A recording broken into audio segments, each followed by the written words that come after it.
Colleagues, let's start our academic discussion. Understanding and how to check for it. Checking for understanding is an important step in the teaching and learning process. The background knowledge that students bring into the classroom influences how they understand the material you share and the lessons or learning opportunities you provide.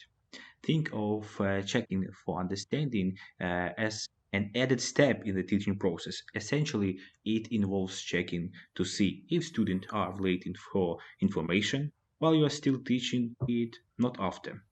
It often takes the form of a short formative assessment, but it doesn't need pencil and paper checks. And the main question of our academic discussion: what are the main keys to checking for understanding? And let's start with the first question. What does the checking for understanding looks like? Um, what do you think about this? So, girls, please, what do you think? What does the checking for understanding looks like? Do you have any idea? I think that think of checking for understanding as an added step in the teaching process, and essentially checking of for understanding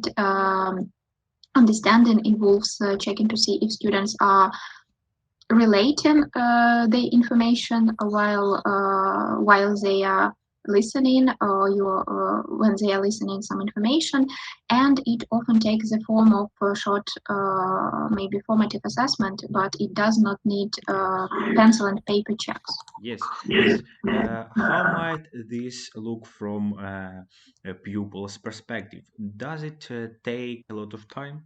I think okay, maybe someone wants Yes, of I to course. think answer. that I think maybe it doesn't take a lot of time because we can simply use some techniques to see if students understand something or no. For example, they could show our fingers to for us to see do they know or not. Yeah, I got you. And have we missed anything important about this question? Okay, let's move to the next question. Girls, why should we check for understanding? Um, and why we need to use this important part of the class? Uh, do you have some ideas? yes, I think check. that checking for understanding is important because it helps teachers to make the most of instructional time, and it's uh, very essential to make sure that everybody understood everything. Yes, that's an important point because it's a daily basis activity, not one reserved for observation days. Uh, and if we want students to retain the subject matter, we need to incorporate these checks into every lesson. And Katerina Matsapura, how and when we can use this knowledge of teaching methods? If we want maybe students to retain the subject matter, then we need to incorporate these checks into every class, every lesson, and Yes. that may sound tedious, but it doesn't have to be. Okay, and that's an interesting idea because we most of us try to check for understanding even if we don't realize it. Um, so, girls, isn't important to ask students? Does anyone have any questions? What do you think about it? Okay, I think that asking students is very important because let's give an example. You are a teacher and you have spent a lot of time preparing a review lesson, excited about how it combined a difficult some subject matter with hands-on learning, and the lesson went great, and the students worked well, and you listen to the students' reactions, and it seemed to you that they understood you. You ask, and then they answer, so you can check their understanding asking them. Yes, yes, I got you. And why does it matter in the concept of the whole lesson? And maybe any volunteers to add something more about the matter of asking the question? I can continue.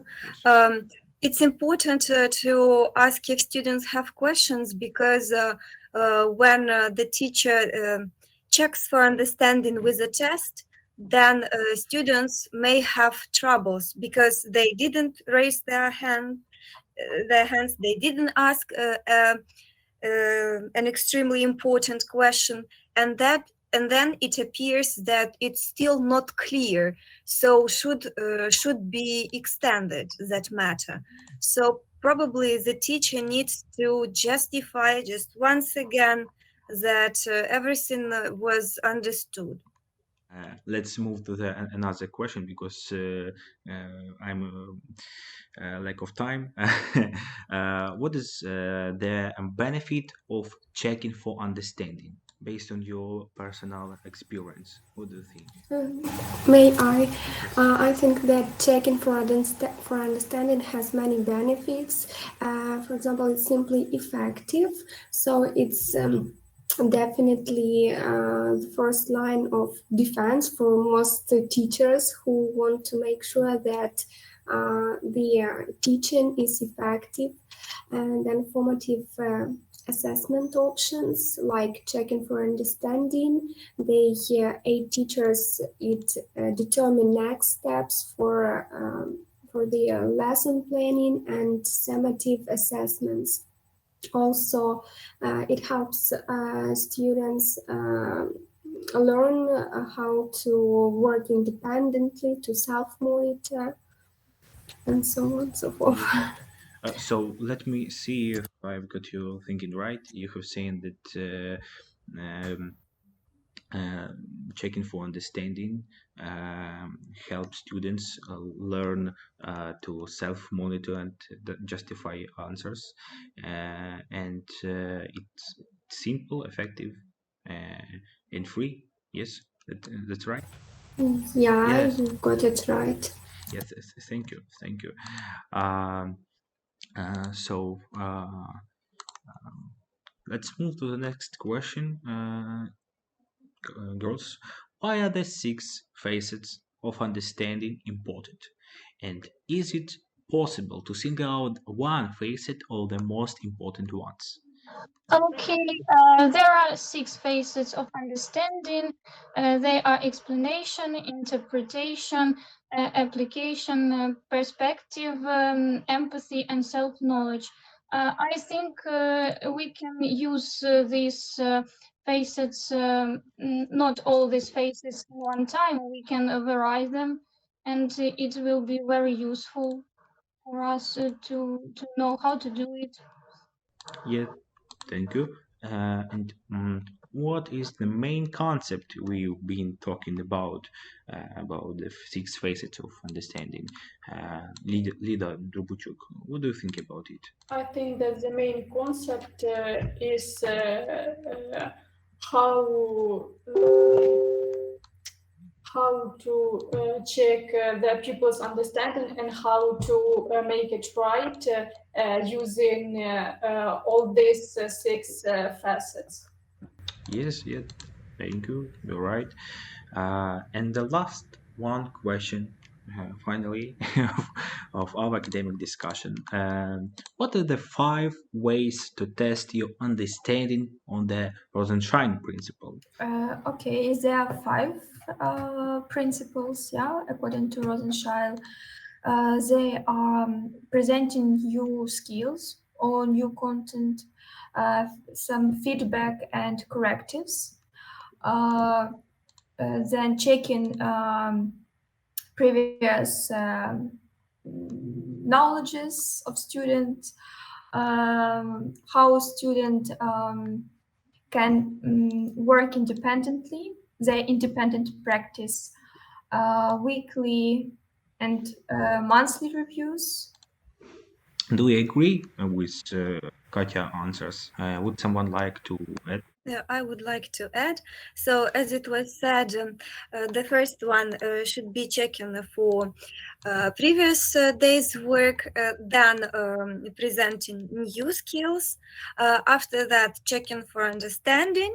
Then we get feedback and correct the students. And after that, we can move on to student independent practice. After this, teacher can give a feedback of reviews, so what he observed in weeks or months. Thank you for this academic discussion. It was very pleasant to see you. I hope that you have got something important from this discussion. So have a nice day. Thank you.